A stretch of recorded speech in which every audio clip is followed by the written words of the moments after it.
इस शो का कमाल ये नहीं है कि स्टोरी तो अच्छी थी, स्टोरी कनेक्टिविटी भी।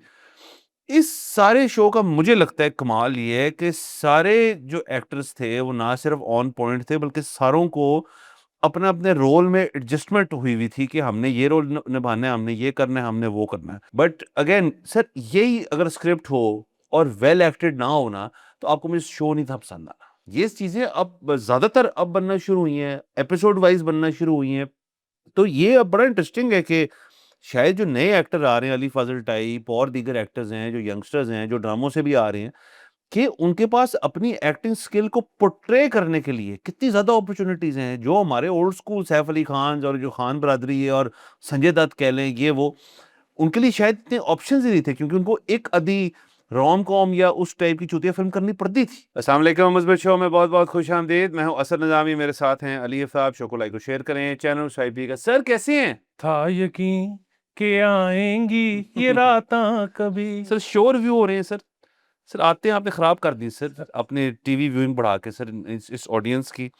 सर आज हम जो शो रिव्यू करना जा रहे हैं वो बहुत हाईली डिमांडेड था एक बंदे की तरफ से, लेकिन शो अच्छा था सर। राख जो है हमने देख छोड़ा और उसको हम रिव्यू करते हैं। तो सर गुड शो, मज़ेदार सॉर्ट ऑफ, जो आजकल का एक इंडियन अमेज़न, स्पेसिफिकली अमेज़न में कहना चाहूँगा, मे बी नेटफ्लिक्स ऑल्सो, के ऊपर एक डार्क डिंजी किस्म की एनवायरनमेंट के अंदर crime thriller suspense drama type जो सिचुएशन है, उस तरह का शो है।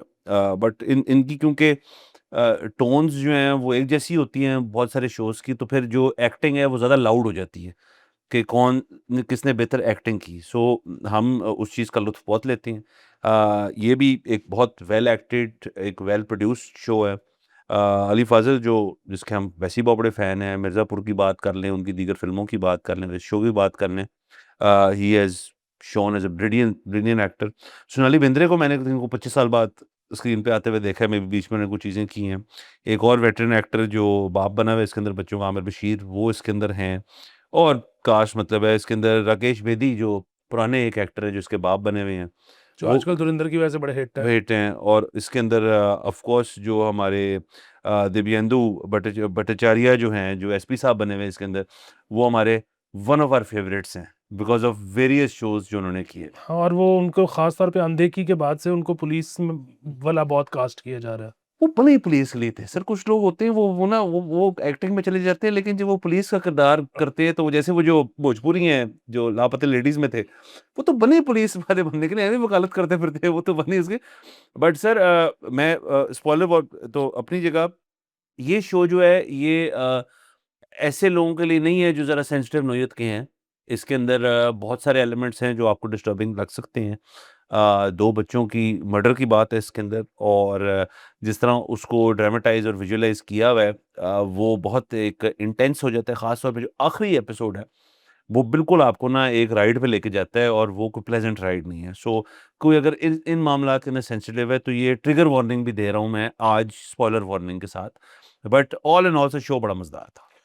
हाँ जी सर, मैं तो आपको एक बात बताऊं कि वही अब बड़ा प्रेशर था उन साहब की तरफ से जो हमें बार बार कहते थे, फिर ये है कि आपने भी देख लिया तो आपने भी बार बार कहा देखो, तो इसलिए मैंने देखा, वरना मैं ये देखने का इरादा ही नहीं रखता था। हुँ। और मेरा भी यही ख्याल है कि नहीं देखना चाहिए। मतलब अगर अब मेरा तो बड़ा कमज़ोर दिल है। बाकी ये है कि शो जो है वो अच्छा है। हुँ। शो जो है it is inspired by true events. जी। और होता ये है कि जब आप ये लिख देते हो ना कि इंस्पायर्ड बाय ट्रू इवेंट्स, हुँ। तो आपको जो है वो आपके पास, आप एक कहानी लेते हो लेकिन आपके पास ये क्रिएटिव लिबर्टी होती है हुँ। कि आप कुछ चीज़ें बढ़ा-चढ़ा के पेश कर सकते हो, ड्रामेटाइज़ कर सकते हो कुछ चीज़ों को, एक्ज़ैजरेट कर सकते हो। अच्छा, वो मेरा ये ख़्याल है, मतलब I am not familiar with the real case, but मेरा ये ख़्याल है कि इन्होंने ऐसा नहीं किया। उसकी वजह ये है, इन्होंने जो है ना उसको बहुत ज़्यादा जिस तरह से वो हुआ था वैसा ही रखा है। उसकी वजह ये है कि अगर आप देखें, तो कोई बहुत ट्रू डिटेक्टिव वर्क नहीं हुआ। हुँ। ठीक है? मतलब जो अली फ़ाज़िल है, जो कि जिसको आप ये कह सकते हैं कि वो हीरो है। अच्छा, वो हीरोपन में ये तो करता है कि जब उसको एसपी साहब की तरफ से ऑर्डर आ जाते हैं कि तुम्हारा अब काम खत्म हो गया है, तुम केस किसी और को दे दो, तो वो फिर भी मुंबई चला जाता है। हम्म, अच्छा, इसी तरह जब वो बड़े नाराज होते हैं एसपी साहब कि तुम फौरन मुंबई से वापस आओ, तो ना सिर्फ ये कि वो मुंबई से वापस नहीं आता, वो वो आगरा भी चला जाता है। आगरा चले जाते अच्छा, ये तो उसके हीरोपन है। और फिर जाहिर है इसमें उसका कॉन्फ्लिक्ट, मतलब आप ये देखें ना कि उसके बाप की अपब्रिंगिंग, मतलब वो बड़ा ही टचिंग सीन है कि जहाँ पे ये अपने बाप से लड़ता है कि आप क्यों मेरा मजाक उड़वा रहे हो, ये मटन मटन बना के, हाँ। बना के लोगों को जबरदस्ती खिला के। अच्छा, उसका बाप ये कहता है, जब ये खास तौर पे बात होती है, उसका बाप कहता है कि मैं किसी से बात करूं, उसने कहा यार तुम किससे बात करोगे, तुम तो अपने खाने ले लेके टिफिन वाले अंकल हो, तुम बात करोगे किसी से। तो वो आके से कहता है कि बेटा, आप पढ़ लिख के या जो भी पर्चा पास करके आप अफसर लग गए हैं, जहां से मैं आया हूं ना, किसी को खाना खिला देना ये बहुत बड़ी बात थी, बहुत अचीवमेंट है ये, बहुत बड़ी अचीवमेंट। किसी बड़े शख्स को फर्ज करें। तो बुनियादी चीज ये है कि ये वाला तो मतलब इसका कॉन्फ्लिक्ट ये है कि जी मैं अगेंस्ट जा रहा हूं अपने बॉसेस के, और इसकी वजह से वो मतलब मेरी नौकरी तो चलो जाए ना जाए, जो मैंने नए पर्चे में अपेयर होना है जिसकी वजह से मेरी तरक्की खत्म हो सकती है। तरक्की खत्म हो सकती है, तो यहाँ ये तो हीरोपन उनका है, बिल्कुल ठीक है। बट अदर देन दैट अगर आप देखें कि कोई जी बहुत ज्यादा क्रिएटिव उसने जो है वो डिटेक्टिव वर्क किया, उन लोगों को पकड़ा, ऐसा कुछ भी नहीं हुआ। इसमें एक और अली फाजिल का जो डायलॉग है, मेरे ख्याल में लास्ट एपिसोड में है, वो बहुत अच्छा डायलॉग है, जिसमें वो कहता है कि ये हम कभी भी नहीं पकड़ सकते थे इनको हम्म, अगर बच्चे जख्मी ना करते थे। हम्म, बच्चे जो लड़े और उन्होंने जख्मी किया, वो जख्मी होने की वजह से अस्पताल पहुंचे, अस्पताल अस्पताल से पहुंचने लीड की मिल गई। वजह से वो उस पुलिस वाले को मिल गए, उस पुलिस वाले की वजह से स्केच बन गया। तो वो स्केच जो है वो कंफर्म कर दिया जब उन्होंने पारसी लड़की और उसके मियाँ पुलिस को को मारा। मारा।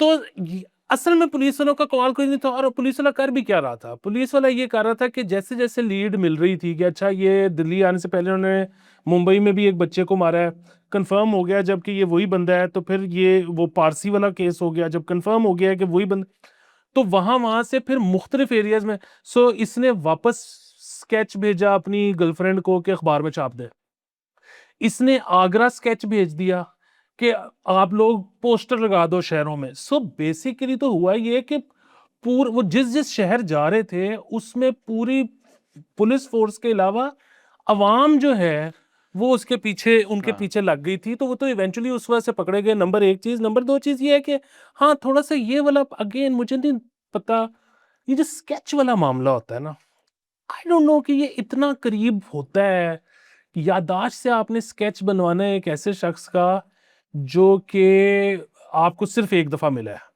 अच्छा, फिर वही बात है कि अच्छा जब बनाते हैं ना, विक्टिम अगर बनवाए तो वो वाकई मतलब विक्टिम जो है वो चाहे मतलब खास तौर पे अगर सेक्सुअल असॉल्ट है या कोई अटेम्प्टेड मर्डर है, तो उसमें ये है कि वो बहुत देर उसने इंटरेक्ट किया है उस बंदे के साथ। हम्म, अब पुलिस वाले का जो इंटरेक्शन था वो तो बहुत लिमिटेड था कि वो उसने कहा कि तुम किधर जा रहे हो, उसने कहा कि हम घर जा रहे हैं, उसने कहा एड्रेस वगैरह लिखो। उसमें इतना क्लोज स्केच बनवा लेना जो है ये थोड़ी सी सर ये एक तो मुश्किल है, दूसरा आपकी बात बिल्कुल ठीक है कि उसका डिटेक्टिव उसकी परसेवरेंस थी उस बंदे की कि मैंने इनको पकड़ना है, और अगेन उसके बैक ऑफ द माइंड कहीं ना कहीं करियर भी होगा जो इस वजह से ये कर रहे हैं, इम्तिहान उसने बैक से बैक पे रखा हुआ था। अच्छा सर, इसके अंदर दो एलिमेंट्स और जो मुझे सबसे इंटरेस्टिंग कैरेक्टर्स लगे ना इसके अंदर, वो थे तीन। एक मुझे इसका बाप अली फाजल का जो प्ले कर रहा है, वेरी गुड। दूसरा जो मेन मर्डरर था इसके अंदर, जो जिसका नाम मैं भूल चुका हूँ, बाबू। बाबू, जिसका हाथ जला हुआ था, और तीसरा बच्चों की माँ, वो भी इंटरेस्टिंग कैरेक्टर है, मैं बताता हूँ। सबसे पहले तो सर बाप, अगेन आपने बता दिया अपने खाने वाली जो उसने डायलॉग मार दी, उसने बांध दिया ना सारा कुछ कि भाई हमारे लिए तो यही है, कि तुम्हें लगता है लोग मजाक उड़ाते हैं लेकिन ऐसा नहीं है। और ये टिपिकल थोड़ा आप पंजाबी एंगल या उर्दू स्पीकिंग एंगल जो है इसके अंदर आप अडॉप्ट कर सकते हो कि वहाँ पे ये रख रखा हो जाता है, तो उन्होंने अच्छी तरह एक्सप्लोर किया। वो मर्डर जो है उसकी जब बैक स्टोरी आती है ना हमारे पास, ये शुरू में लग रहा होता है कि यार ये बस सर्कमस्टेंशियली ये बंदा इतना फंसा है इन चीज़ों में कि ये क्राइम्स कर रहा है, और जब वो बच्चे को मारता है तो वहाँ आपको ना हल्का सा एंगल समझ आता है कि यार ये बंदा शायद पागल है। ये तब तक रिवील नहीं हुआ होता कि ये कितना को पागल आदमी है। वो तो जब इसका स्कूलिंग दिखाते हैं, जब वो हनी बी से कहता है शहद की मक्खी से बच्चा मार देता है या डसवा देता है, फिर वो चले जाते जुवेनाइल जगह में, जुवेनाइल में उसकी किसी से दोस्ती हो जाती है, लेकिन वहाँ पे भी वो बड़ा नोटोरियसली पागल शख्स है। फिर अपनी माँ के पास जाता है, अपनी माँ को अच्छा वहाँ ना फिर सारी कहानी जो है बनती। क्योंकि जो पहला सीन है जब वो अपनी गर्लफ्रेंड नर्स जो है, उसके पास जाता है कहने के लिए कि मैं सब कुछ ठीक कर दूँगा और मैं आ रहा हूँ वापस तुझे लेने के लिए, तो न नर्स भी रिसेप्टिव होती है। इसका मतलब है कोई नॉर्मैलिटी आ गई थी इस शख्स के, लेकिन वो स बैक जब आप पीछे जाते हैं मतलब और उसके अंदर इसकी हिस्ट्री बताते हैं, तो कितना अच्छी तरह रिवील हुआ कि यार ये बंदा ना क्लिनिकली इनसेन आदमी है। तो इसको इससे आपने बच के रहना है और वो चलता रहता है उसका मान लो और कितनी देर तक देखें सर कि अगर वो बंदा जो है, वो कितनी देर तक बचता फिरता है। अच्छा फिर उसका जो वो दोस्त है वो अपने गाँव चला जाता है, वहाँ उसकी एक हिस्ट्री रिवील होती है। बड़ा कुछ उन्होंने पैक किया है एक शो के अंदर कि उसके मामलात, उसकी जो वो बहन होती है, जो भी होती है, उसके साथ इसकी कन्वर्सेशन, इंटरैक्शन में एक्ट्रेस बनूँगी ये वो सारा बड़ा अच्छी तरह बुना हुआ है उन्होंने सारा और बड़ा वेल कनेक्टेड शो है। हालाँकि आप देखें शो का बहुत ज़्यादा एलिमेंट जो है, ये इंटरेस्टिंग लगा मुझे कि करंट में भी रह रहा है, लेकिन फिर वो डेज़ पीछे भी जा रहा है और वो आहिस्ता-आहिस्ता जो डेज़ पीछे हो रहे हैं, वो कम होते जा रहे हैं और फिर फाइनली इनका कहीं न कहीं जाके एंड में जाके मेल हो जाता है, जब वो पकड़े जाते हैं। माँ का रोल सर मुझे क्यों इसलिए अच्छा लगा क्योंकि उसके अंदर उन्होंने एक ना जो एलिमेंट बहुत अच्छी तरह एक्सप्लोर किया वो शौक का था, कि उसने पहले बहुत सारी देर तो इस चीज़ को एक्सेप्ट ही नहीं किया कि मेरे बच्चों को कुछ हो गया और वो भी ड्रामेटाइज़ किया, हालाँकि छोटे-छोटे रोल हैं माँ-बाप के, इतने लंबे बहुत नहीं हैं छोटे। और लेकिन फिर वो स्कूल वाला है कि जी वो जाके उसने पढ़ाना भी शुरू कर दी है वो। सो वो बेसिकली आपको दिखाते हैं कि ग्रीफ के मतलब उसको वहाँ तक आने के लिए ग्रीव करने तक भी जो एलिमेंट्स हैं शौक और बाकी चीज़ों के, उनको किस तरह इंसान डील करता है और कितनी मुश्किल है। इससे बड़ी ट्रेजेडी क्या किसी एक पेरेंट के लिए हो सकती है, इससे बड़ा तो कुछ चीज़ इंसान के साथ कुछ नहीं हो सकता। तो ये चीज़ें सारी दिखाई थी। सर अगेन मैं कह रहा हूँ कि इस शो का कमाल ये नहीं है कि स्टोरी तो अच्छी थी, स्टोरी कनेक्टिविटी भी इस सारे शो का मुझे लगता है कमाल ये है कि सारे जो एक्टर्स थे वो ना सिर्फ ऑन पॉइंट थे बल्कि सारों को अपने-अपने रोल में एडजस्टमेंट हुई थी कि हमने ये रोल निभाना है, हमने ये करना है, हमने वो करना है। इंक्लूडिंग द डिरेंज्ड क्रिमिनल वो, उसका दोस्त, लड़की के पेरेंट्स, बच्चे खुद कितने ज़बरदस्त एक्टिंग की है। वो जो 8th एपिसोड है उसके अंदर बच्चों ने मतलब वो आसान नहीं है, मतलब फ़िज़िकल एक्टिंग करने के साथ एक्सप्रेशन भी देना है और आपने फिर उसके अंदर बाकी चीज़ें भी करनी, बहुत मुश्किल काम है। और अली फ़ाज़ल की तो हमने बात कर ही ली। बट अगेन सर यही अगर स्क्रिप्ट हो और वेल एक्टेड ना हो ना, तो आपको मुझे शो नहीं था पसंद आना। जी, यकीनन सारे एक्टर्स कास्टिंग बहुत अच्छी हुई हुई हुँ, थी। कास्टिंग किसी न किसी वजह से हुई हुई हुँ, थी।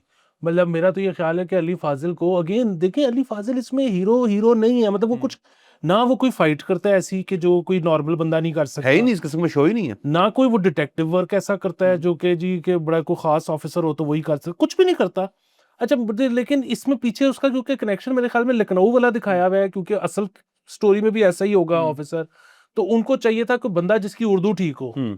तो इसका शीन काफ़ दुरुस्त है। हाँ, हाँ, हाँ। तो वो ऑब्वियस चॉइस थी कि सर और एक और बात देखिए, अभी नेटफ्लिक्स के ऊपर ना मैं नाम भूल गया हूँ, मैंने देखी है फ़िल्म, वो सैफ अली खान की फ़िल्म है, जिसमें सैफ अली खान भी पुलिस वाला है। और अब देखिए सैफ अली खान जो है ना, अब एज़ एन एक्टर, एक सैफ अली खान है ओमकारा से पहले और एक सैफ अली खान है ओमकारा के बाद। सीधी बात है, लंगड़ा त्यागी जब उसने प्ले किया, तो सैफ अली खान को लोगों ने सीरियसली लेना शुरू कर दिया। फिर उसको वो नवाज़ुद्दीन सिद्दीकी वाला शो जो है नेटफ्लिक्स वाला, उसका नाम मैं भूल गया हूँ, वो भी मिला, उसमें भी वो पुलिस वाला था। अब सैफ अली खान ने अपनी जगह कार्व आउट की कि यार मैं ये कर सकता हूँ। मैं गैंगी भी हो सकता हूँ, मैं पुलिस वाला भी हो सकता हूँ, मैं पंजाबी भी बोल सकता हूँ, मैं अंग्रेज़ी भी बोल सकता हूँ। सो वर्सेटिलिटी सैफ अली खान ने अचीव की, लेकिन सैफ अली खान का इससे पहले करियर तो सारा लवी-डवी ये वो रोम-कॉम टाइप था।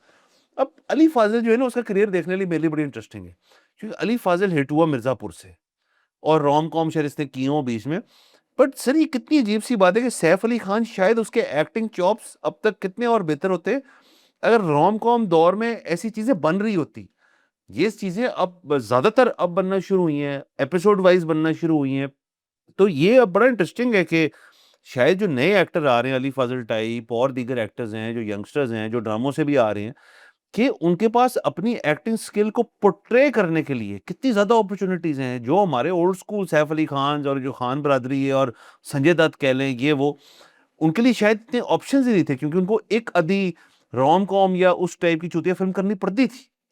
बिल्कुल, फिर मुझे जो है ना वो सीन इतना दिल दहला देने वाला था कि जिसमें बाप जो है वो प्राइवेट डिटेक्टिव हायर करता है हुँ। और वो उसको पैसे देता है और अब आप ये सोच रहे हाँ। हो कि ये बंदा चाह रहा है कि पुलिस से नहीं हो पाएगा तो प्राइवेट डिटेक्टिव जो है वो ढूंढे कातिलों को। उसको प्राइवेट डिटेक्टिव से सिर्फ और सिर्फ इतना चाहिए होता है कि वो बच्चों की जो पोस्टमार्टम रिपोर्ट है वो ला दे। जिसमें पता और चल जाए कि कुछ और मामला तो नहीं थे। हाँ, और जिस वक्त वो डिटेक्टिव लेके आता है तो डिटेक्टिव उसको समझाने की कोशिश करता है कि कुछ चीज़ें जो है ना आपको ज़िंदगी में ना पता लगे तो बेहतर है। मेरा मशवरा है कि इसको रहने दो। वो उधर उसको मज़ीद पैसे देता है, कहता है मुझे नहीं चाहिए पैसे, रिपोर्ट ये है, मेरा मशवरा है ना पढ़ो। हम्म। लेकिन ज़ाहिर है वो बाप है, वो पढ़ता है, बहुत दिल दहला देने वाला सी। सो और अगेन ये 8th एपिसोड में उसका एक वो दिखाते हुए भी हैं, बिल्कुल वो फिर एंड में दिखाते हैं दिखाते कि हैं। क्या हुआ था। सो अच्छा, सो अब बेसिकली मेरे से यही है कि देखें, हर चीज़ ही कहानी है। मतलब आपका कल का दिन कितना ही अनइवेंटफुल क्यों ना हो, हम्म। वो एक कहानी है, ठीक है? तो ये तो ज़ाहिर है डेफ़िनेटली एक कहानी थी, क्योंकि एक ऐसा इवेंट हुआ था जिसकी वज़ह से पूरे मुल्क में एक खौफ़ का सा आलम फैल के गया। 2 लोग हैं ये इधर। 2 लोग लूज़ हैं, और उसमें सबसे बड़ी बात ये है कि लोगों ने अपने आप के साथ सवाल करने शुरू कर दिए कि यार कि ये क्या मुआशरा है कि हमारे अपने बच्चे सेफ नहीं है, ये वो। हालाँकि ज़ाहिर है ये पागल टाइप कैरेक्टर्स जो हैं ये तो हर मुआशरे में होते हैं, ये तो अमेरिका में भी होते हैं, जापान में भी शायद होते होंगे। ये तो कोई एक बंदा बिल्कुल पैदाइशी पागल है तो उसका क्या किया जा सकता है, उसका मुआशरे का कोई कसूर नहीं है। लेकिन जब इस तरह की चीज़ होती है तो फिर हम लोग एक-दूसरे से सवाल करते हैं, ये एक बड़ी नेचुरल सी चीज़ है। सो बुनियादी बात ये है कि ये कहानी अगेन थी, हर चीज़ ही कहानी होता है। उस कहानी को एग्ज़ीक्यूट जो है वो बड़े अच्छे तरीके से किया गया है। मतलब इस तरीके से कि आप एक तो बोर नहीं होते, दूसरा आप on the edge of the seat भी रहते हो, तीसरा आप मतलब अच्छा वो तो नहीं है ज़ाहिर कि आप शुरू में ये तो प्रे नहीं कर सकते कि जी वो बच्चे बच जाएँ, क्योंकि वो तो उन्होंने दिखा दिया पहले पहले। 15 मिनट में दिखा दिया कि बच्चे तो गए, ठीक है। लेकिन अगर आप हीरोइक्स की वजह से देखते हैं ना, मतलब आप कहते हैं कि यार मैं फ़िल्म देखूँगा, ड्रामा इसके अंदर देखूँगा, एक सीन आएगा जब बड़ा एक्शन बैटल होगा और वो उसको पकड़ेगा और मारेगा, ऐसा कुछ नहीं है। कुछ भी नहीं हो, वो बड़ा ही एक मतलब एंड में वो जिस तरह पकड़े जाते हैं उसमें कुछ भी नहीं है, बस। सर इवन सॉरी इसमें ऐड कर दूं कि इवन आपको वो वाला भी रिलीफ नहीं मिलेगा कि अदालत जो है ना, जब ये वहाँ पेश होते हैं दोनों, गंजे होते हैं दोनों, तब बड़ा आपको दिखाएँगे जज ना, इनकी शक्ल भी नहीं दिखाते उसके अंदर। शायद को पुलिस ने कुटा-छुटा हो इनको, वो भी देखने दिखाते नहीं, सिर्फ़ उनके बैक ऑफ देयर हेड दिखाते हैं और जज साहब कहते हैं कि इसके अंदर आपको उम्र कैद या फांसी, सॉरी फांसियाँ आपको दोनों को फांसी है। दैट इज़ द ओनली जो रिवेंज या रिप्रीव या जो भी एलिमेंट आप कह लें उसके अंदर ऑडियंस को सिर्फ़ वो मिलता है। जिसको मैंने जब देखा मैंने कहा बस मतलब कोई कोर्ट रूम ड्रामा नहीं होगा, कोई ये नहीं होगा, वो नहीं होगा। नहीं, वो बस उन्होंने जज साहब ने अपना ऑर्डर किया सो वेरी आप सोचिए क्लोज़ टू रियलिटी भी है ज़रा एक बिल इस लिहाज से। बिल्कुल, और बड़ी मतलब टोटल जो कलर टोन है, वो सेपिया है। हुँ।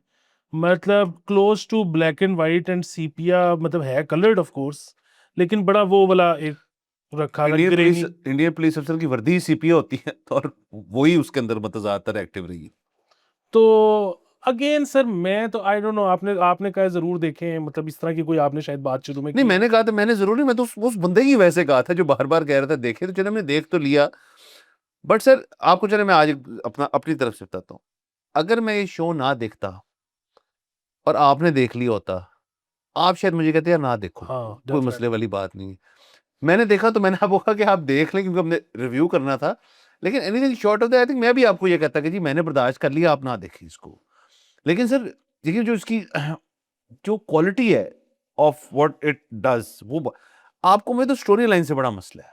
और सर इससे मैं एक और बात करना चाहूँगा कि सर मुझे ना ऐसे शोज़ देख के तो डेफ़िनेटली अखबार पढ़ के बिलख़ुसूस मेरा नहीं दिल करता कि मेरे अगर बच्चे हों, वो लाहौर शहर छोड़ दें, दुनिया के किसी माशरे में भी अकेले हों और पता नहीं पहले शायद ऐसे होता था, नहीं होता था क्योंकि हम सब एग्ज़ाम्पल देते कि जी हमारे घर में गेट ही नहीं होते थे। हम बाहर साइकिलें चलाते थे, ये करते थे, वो करते थे बट शायद तब भी सर हमारे पेरेंट्स वो अल्टीमेट 100% तो शायद ना देते हों, कि कुछ पता हो या शायद ट्रस्ट फैक्टर था।